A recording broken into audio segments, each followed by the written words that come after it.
Well, good morning. So, I am also used to being prompted, "You're next." It's helpful, isn't it? When they tell you what you're supposed to do. So, I feel as though I should have visited you guys first before talking in front of you, so that I could get to know you. We had plans. Those plans have not worked out. The electronic throttle control on the vehicle died. Needs service control, service immediately, and as a result, the motor was just idling, and every now and then it'll go vroom, vroom. So we drove the last bit of the way in with the hazards on. But hey, we're here, and just in time. Sometimes I worry about what I'm saying, and I do believe that God is asking me to say something. I gave this sermon last week at Bowie. Pastor Andrew said, "Okay, now would you do it at Salt?" And okay. I mean, when God calls you, you got to say yes, right? Even if you feel anxious. I'm not speaking loud enough, am I? I'll try and use my diaphragm a little more. Okay, so this is a history lesson. And as such, most of the slides are things to not so much comment on as to read. It gives you something to read while I read. I know that's not the best of ways to do a presentation, but this is also a history lesson.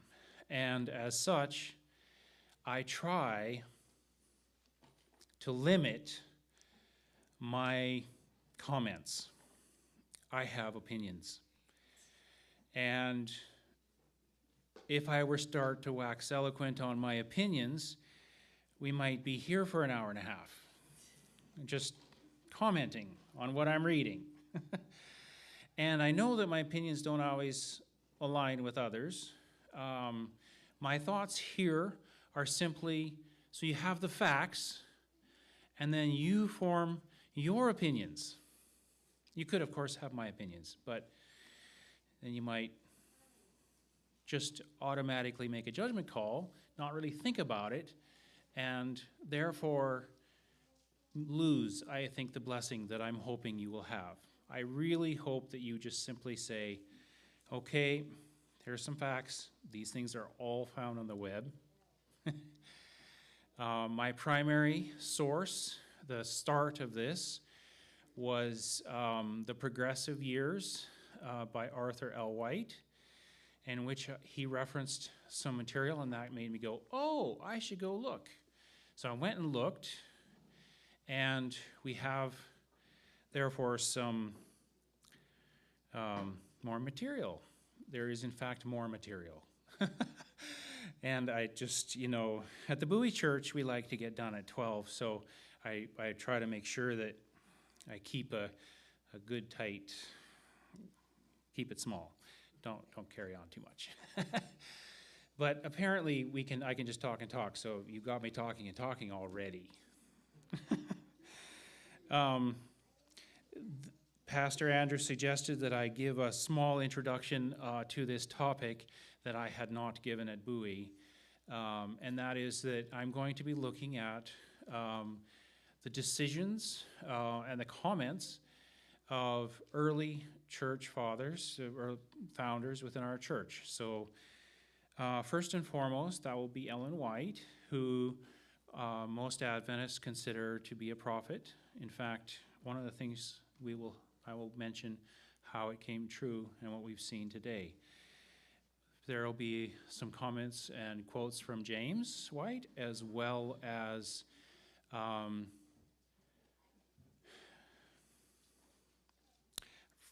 his last name, Bates.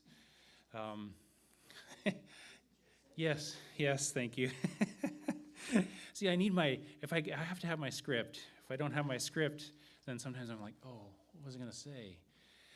Anyhow, so as far as my history, I'm a pastor's kid and a missionary's kid and a teacher's kid, all within the Adventist system, Seventh-day Adventist system. So sometimes I make assumptions about what people know and think, oh, you know that, right?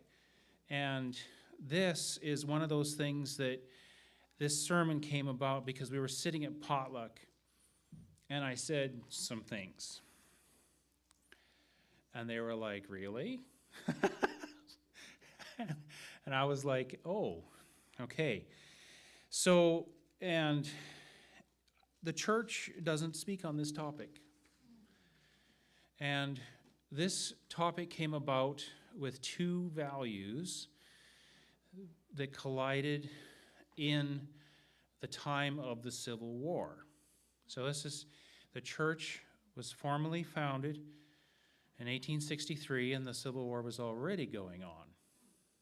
And so there were two values that they had. Now, the first value I'm going to bring up here, this is a little bit chronological. I like to have it chronological, is slavery. So the early Adventist church was abolitionist, but I think it's useful, and I should push a button now, to give you guys some quotes. I think I'm going to press this one. Yes. Can you guys read that?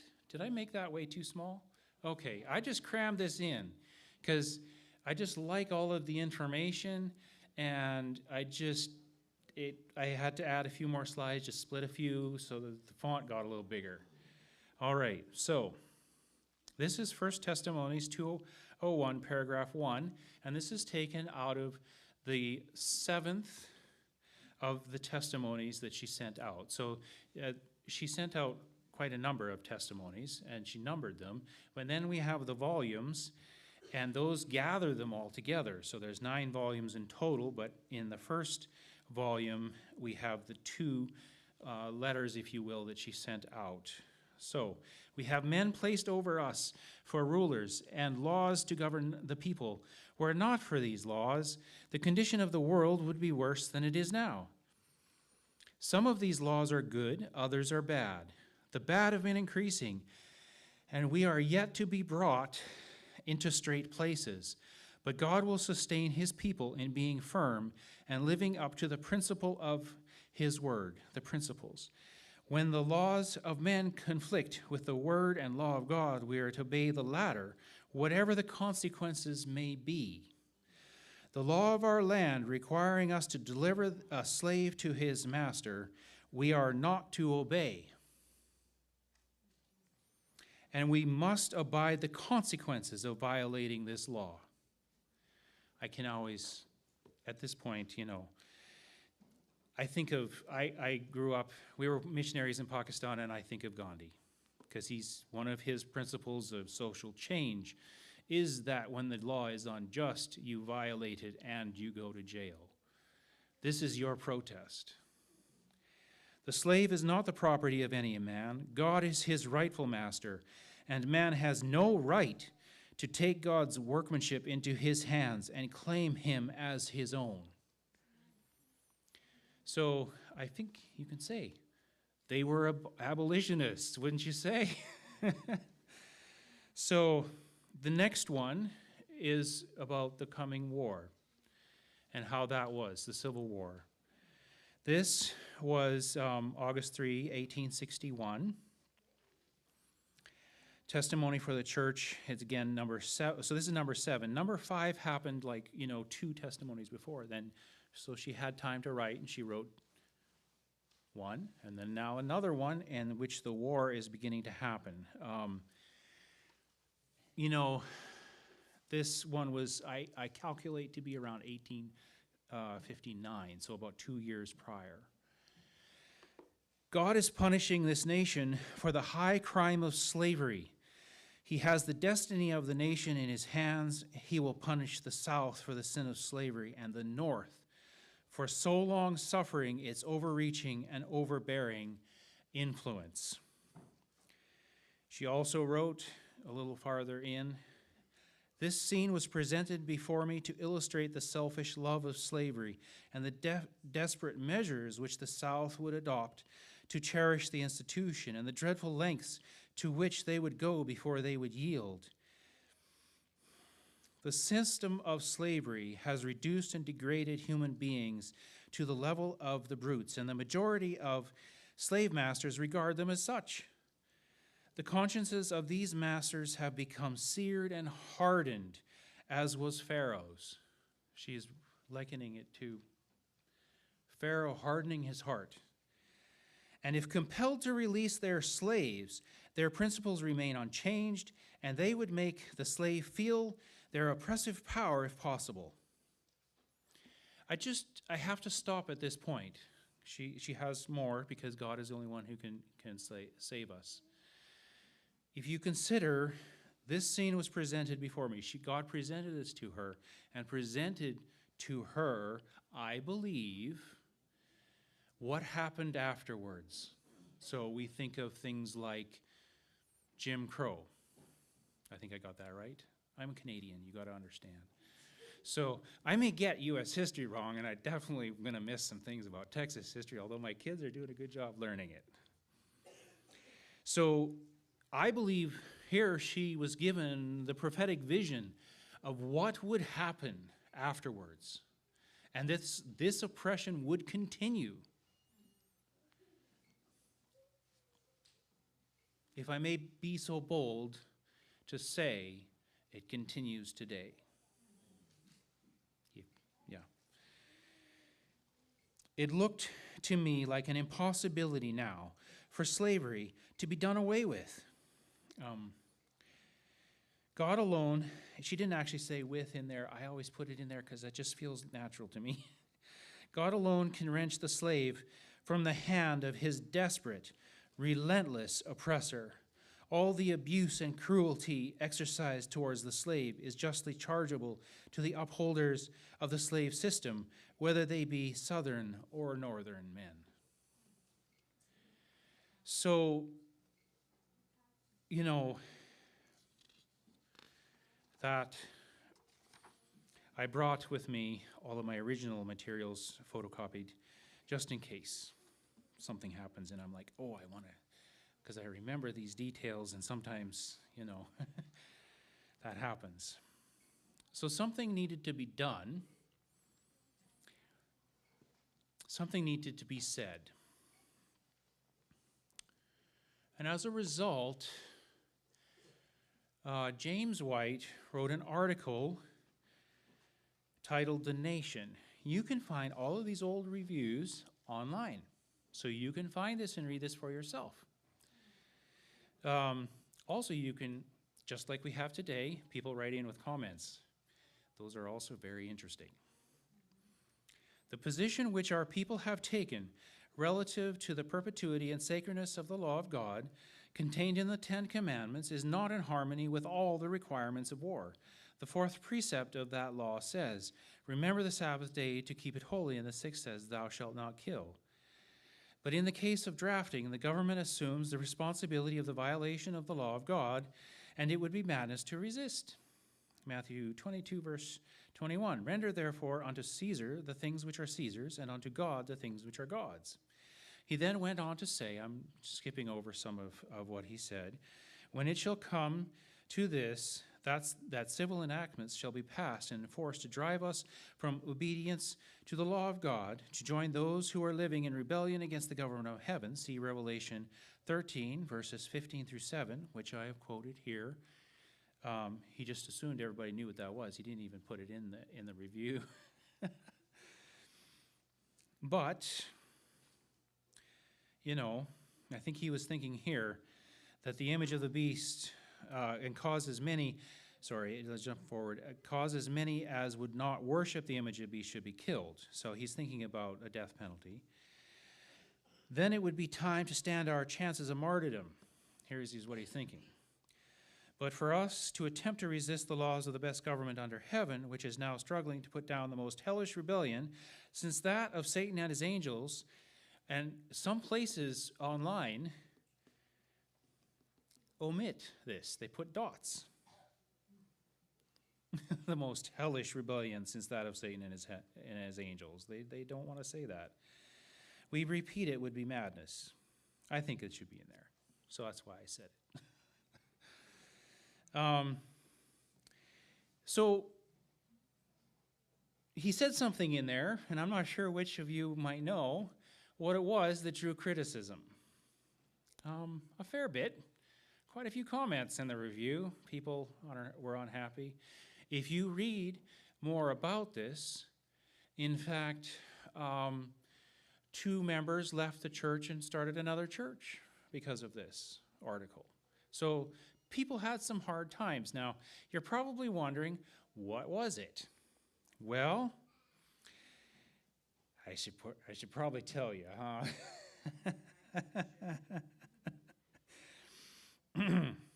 It is, the government assumes the responsibility of the violation of the law of God, and it would be mad of the violation of the law of God. That's the part. The government assumes this responsibility. Everyone is like, what?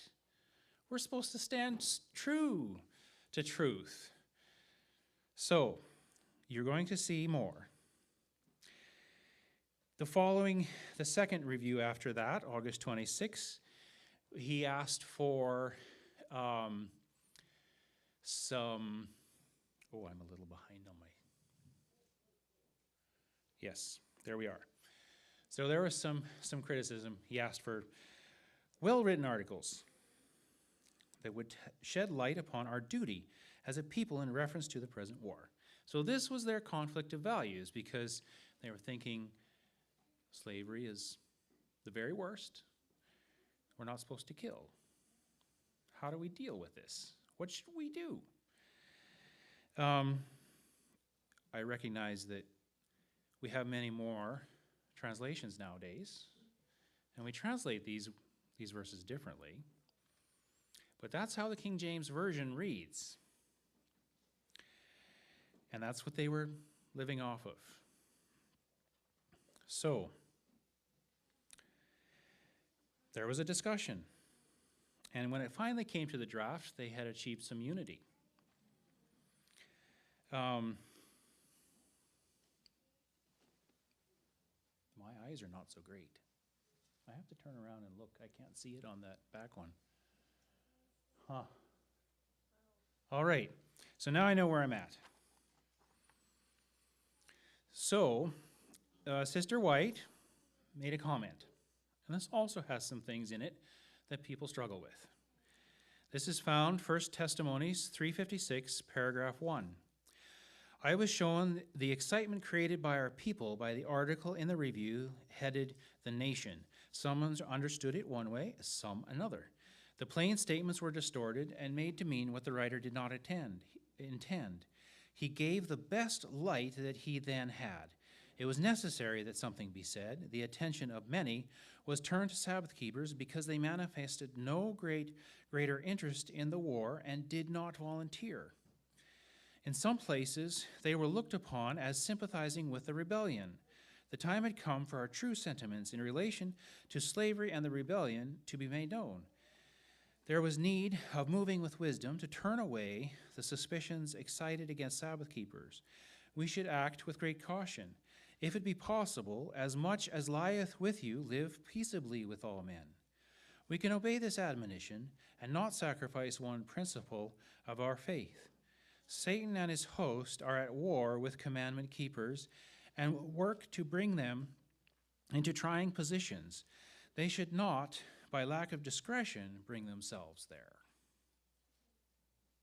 I mean, have you ever heard of somebody who complains, we're not being persecuted enough, we're not true enough to God, and then they're just really unhappy kind of people, and they get themselves persecuted justly? She says not to do that. We should not be so ornery,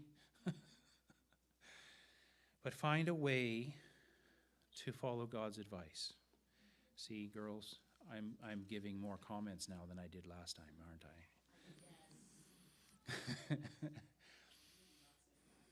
I did not say that before. Yeah. Here is somebody who did that. In Iowa, and I have to say, I really wish I could figure out how to do this. I haven't yet figured out how to do this. There has to be, my guess is you'd have to show up at the courtroom or the state legislature in Iowa, and you would have to look through very old documents and read and read and read, which I certainly haven't had time to do yet, though it sounds like a fun thing to do, actually. In Iowa, they carried things to quite a length and ran into fanaticism. They mistook zeal and fanaticism for conscientiousness. Instead of being guided by reason and sound judgment, they allowed their feelings to take the lead. They were ready to become martyrs to their faith. They said so. Did all this feeling lead them to God, to greater humility before Him?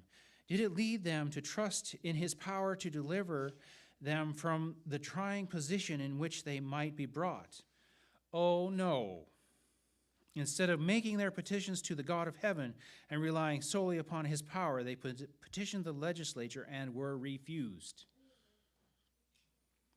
They showed their weakness and exposed their lack of faith. All this only served to bring that peculiar class, Sabbath keepers, into special notice and expose them to be crowded into difficult places by those who have no sympathy for them. So the position they were taking was a very strong and one might consider extreme position about not bearing arms, and that is not even entering service. I was shown that God's people, who are His peculiar treasure, cannot engage in this perplexing war, for it is opposed to every principle of their faith. In the army, they cannot obey the truth and at the same time obey the requirements of their officers. There would be a continual violation of conscience. Worldly men are governed by worldly principles. They can appreciate no other. Worldly policy and public opinion comprise the principle of action that governs them and leads them to practice the form of right doing. But God's people cannot be governed by these motives. The words and commands of God written in the soul are spirit and life, and there is power in them to bring into subjection and enforce obedience. The 10 precepts of Jehovah are the foundation of all righteous and good laws.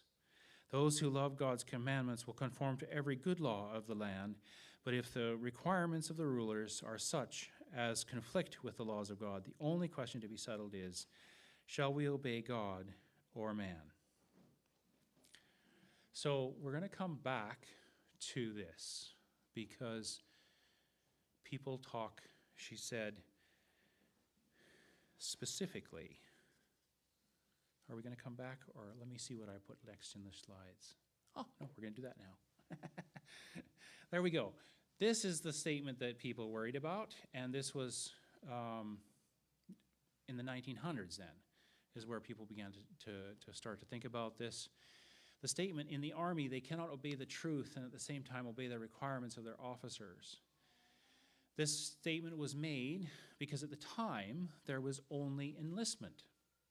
Regarding the testimonies, she said, nothing is ignored, nothing is cast aside, but time and place must be considered. We have to consider context.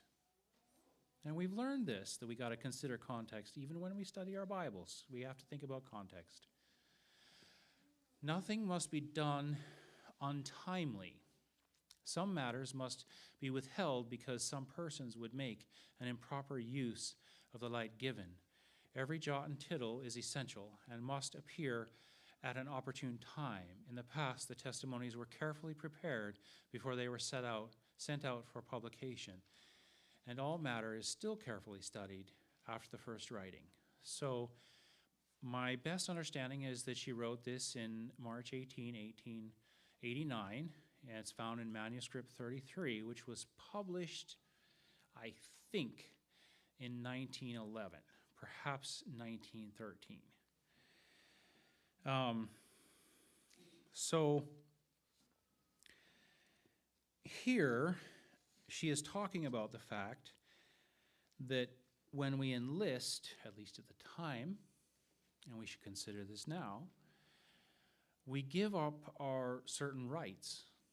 And so we don't give up the right to the expression of our religion and having the Sabbath. In choosing what service you might have, whether it be medical and saving lives, or whether it be carrying a rifle. So there it is. Enlistment is something that is brought up. So, it is important to take that into account. Oops, I pushed it twice. What they did was they sent a letter. This is 1864. They sent a letter in which they outlined their views. And they got the governor of Michigan, they got a mayor, and a guy that had a publishing, he did a newspaper man. And they sent this off, and they presented it. And what they talked about, this is their presentation to the government. The denomination of Christians calling themselves, this is 1864, Seventh-day Adventists, taking the Bible as their rule of faith and practice, are unanimous in their views that its teachings are contrary to the spirit and practice of war. Hence, they have ever been conscientiously opposed to bearing arms. If there is any portion of the Bible which we, as a people, can point to more than any other as our creed, it is the law of the Ten Commandments, which we regard as the supreme law, and each precept of which we take in its most obvious and literal import. The fourth of these commandments requires cessation of labor on the seventh day of the week, and the sixth prohibits the taking of life, neither of which, in our view, could be observed while doing military duty. So here you can see their way of interpreting Scripture and the conclusions that they came to.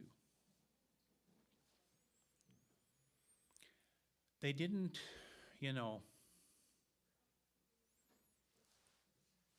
this consistent. So they talked about the publications and whatnot. That none of our denominational publications have we advocated or encouraged the practice of bearing arms. This is really true. They were quite on the other end of the spectrum there. It was very far. When they got upset with James, it was not about, it was not that he said we should go, it was that he said we should go. You see what I'm saying? Like, it's not, they were not upset by, okay. Let me just move on. I'll confuse myself. All right. We would further represent that Seventh-day Adventists are rigidly anti-slavery, loyal to the government, and in sympathy with it against the rebellion. So the governor was satisfied that this statement was correct, that the SDAs were telling the truth, and were entitled to the immunities secured by the law for the conscientious objectors or non-combatants, depending on. And I just have a moment here. There are different words people use for this: non-combatant, conscientious objector, or pacifist, and I think there's a fourth one. These all have different shades of meaning, and I will admit that until I started reading up on this, I actually thought they were all the same. They're really not. And I think, according to the dictionary, the position the church holds now in the United States is non-combatancy. All right.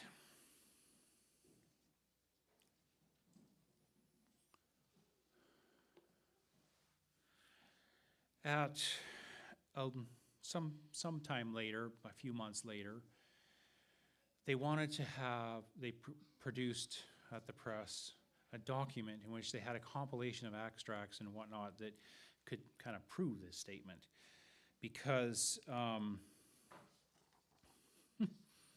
I think that people were like, oh, really? Oh, can you show us something? So now they're carrying these things around. And this is where you see some interesting. Maybe I'll call them interesting statements. You might find them incendiary. There's some people might at least. So Joseph Bates wrote 1846. He had a work entitled Opening Heaven's Seventh-day Sabbath and Waymarks. Now, this was before there was the formation of the church, and he was one of the people that was part of forming the church, but they were using this as evidence of this position as well. What mean these illuminated cities, roaring of cannon and pealing of bells, the exaltations through the land? Is it because Christ is coming to set up his everlasting kingdom here? Oh no, it is the nation's Te Deum, which is a hymn of praise and glory. In honor of the mighty victory obtained by our gallant murderers, for they would be considered such in every case until they were licensed by the rulers chosen by the people. He comments, it's a lot to write down, so I was trying to keep it. You can look this up and find it, okay? He comments on Mexico's abolishing slavery, obeying God, and some conflict around that and murder, and goes on to say that our great nation just couldn't abide by Mexico doing God's will and had to attack them. That was his perspective. Now, if you read history, our history, and you think about the wars with Mexico, have a very different perspective. So, yeah, but that was his conclusion. He published it. In 1851, there was a letter from William Miller in which he said, "They must not countenance nor support war, for that cometh from lust," which he quoted James 4, verses 1 to 3. James said, you have wars and conflicts with each other. You have this because of lust, etc. He goes on.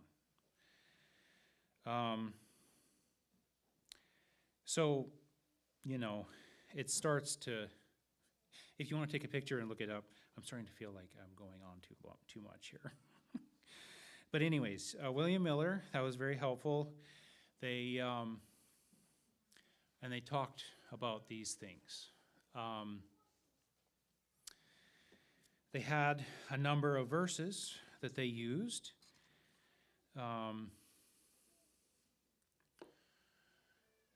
That they are not of the world. Jesus talking about us in his prayer to the Heavenly Father near the end. And so we're not of the world. And that the word which you hear is not mine but the Father's. So they're looking at, wanting to bolster the authority here, biblical authority. They considered, the verse in Ephesians where we talk about the armor of God, and made pains to say our sword is the sword of the Spirit, not a sword of steel.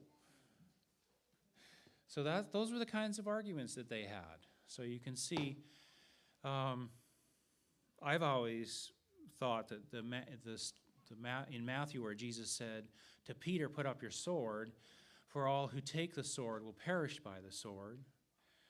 That one sits with me.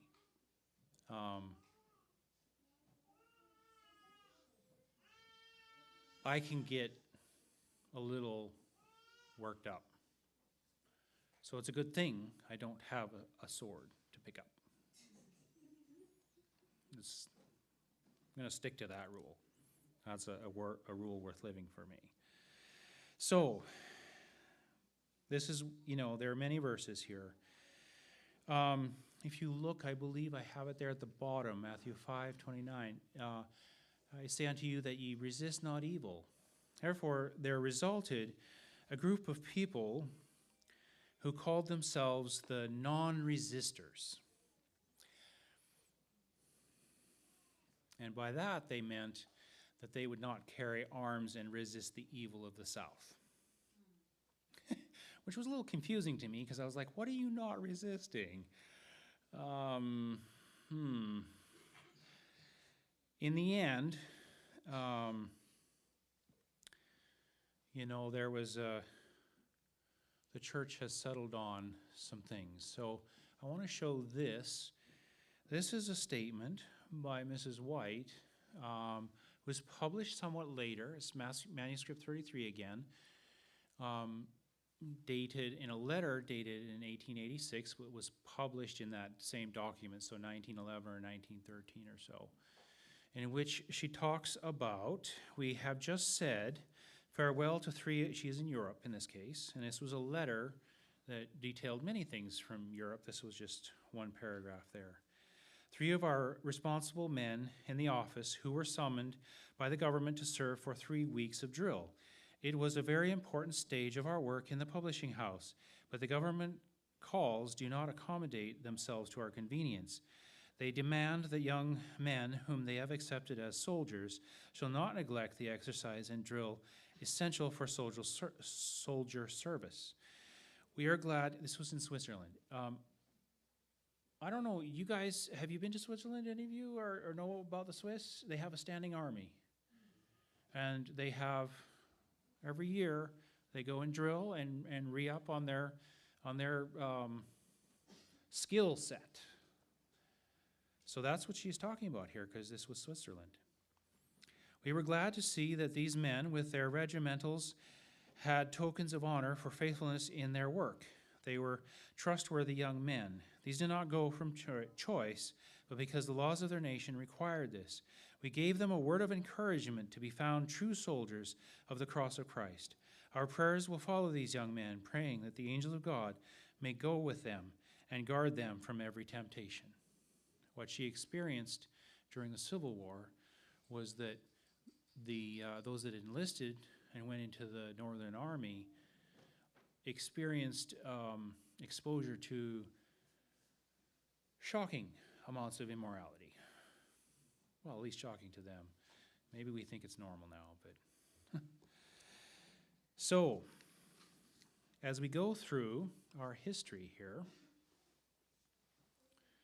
it's important to consider this in the totality of what we are thinking about.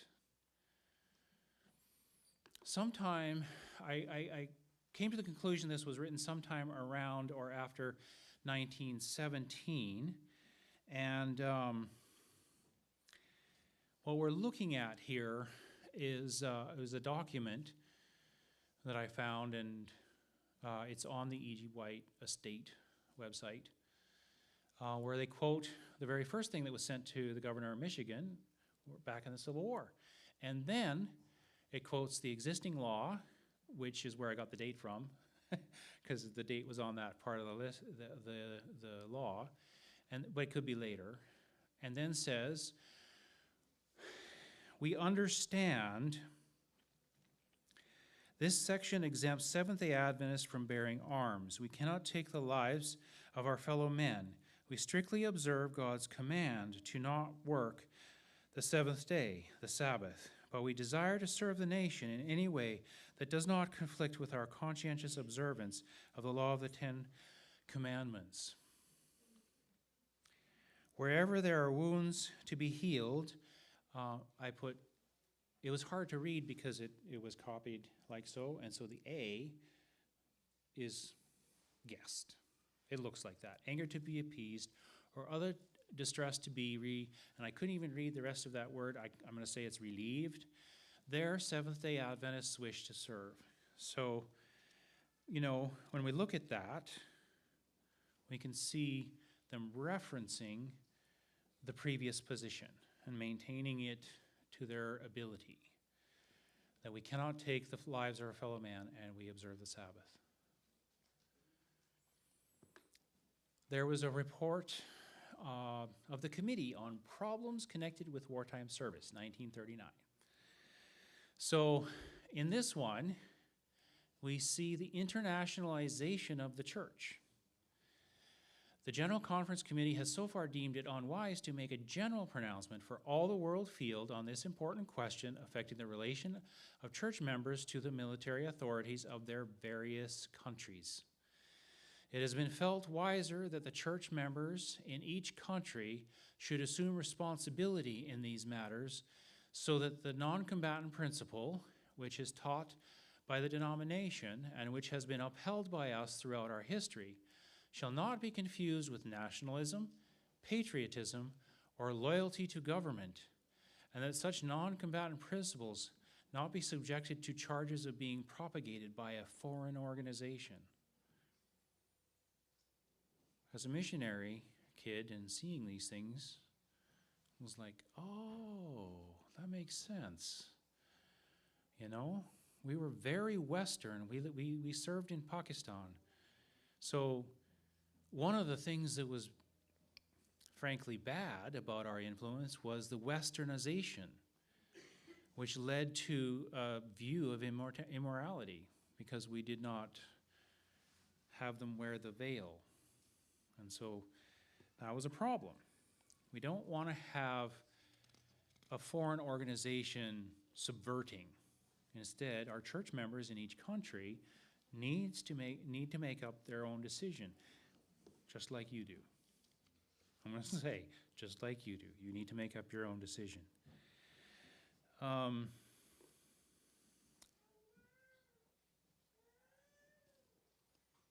this part of it talks about the United States. Seventh-day Adventists in the United States are registered with our government as non-combatants. They are always ready to serve without reservation, except bearing arms in combat and doing unnecessary work on the Sabbath day. As a matter of duty and loyalty to human government, which is ordained of God, they stand loyally and patriotically with their government. And then they went on to say, a paragraph or two later, while the foregoing is the position of the Seventh-day Adventists as a denomination in the United States, the church does not attempt to dictate to its members individually, but each person must stand upon his own conscientious convictions. So, really, it's your decision. Now, if you had been in the Civil War era, there is recorded in the Review and Herald 2 persons who were disfellowshipped for enlisting at that time. So this is a change from the Civil War era perspective. I would say that one of the things as a pastor's kid, having seen things in the denomination and listening to it, one of the things is that if we start pulling tears, then things can go badly. So, again, I say to you, decide for yourself. I have decided for myself. But you've got to decide for yourself, especially if you haven't thought of it. Now, some of you probably have, but not all have, especially young people, I think. This doesn't come up.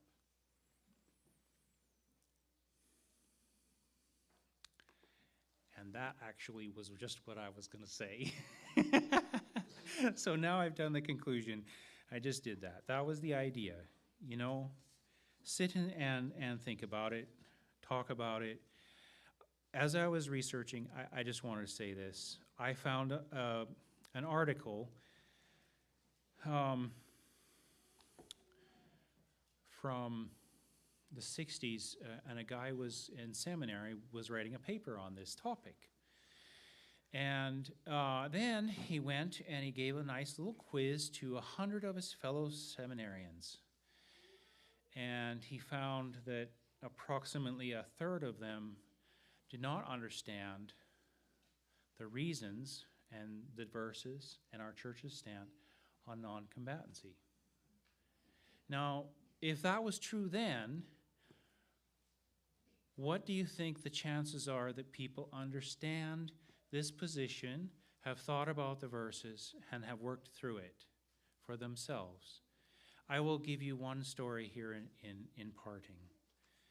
My dad, who is a minister, he was converted after he was a young man, as a young man. And his mom prayed for him. She prayed for him. And he is the only one who became an Adventist. My grandma was an Adventist. But she married a non-Adventist, and people would ask her, "Why did you do that?" And she said, "Nobody told me I shouldn't." So if we don't have information, we can't think things through with that information. Instead, we do the best we can. She did the best she could. And it seems to me that it's a shame if we don't talk to people about what our church stands for today, because non-combatancy is still the official church position, even though, when's the last time you heard a preacher preach about this? I haven't ever heard it in a long time. I think the last sermon I might have heard was my dad's. And I will admit to being a bad preacher's kid and not paying attention. It is what it is. So I hope that this is a challenge for you to grapple with your faith. How do you deal when you see something that has to change? You want to change it, but the worldly way of changing it is not okay from God's perspective. What are we going to do? All right. Now, I need to look at the bulletin so I can see what I'm supposed to do next. Okay, we're going to sing. That's great. We're going to sing.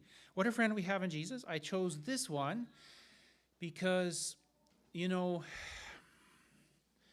I was going to preach this for the first time, I thought maybe I might lose a friend or two. And I thought, what a friend we have in Jesus, because in there it talks about this. So I did this out of the Adventist hymnal.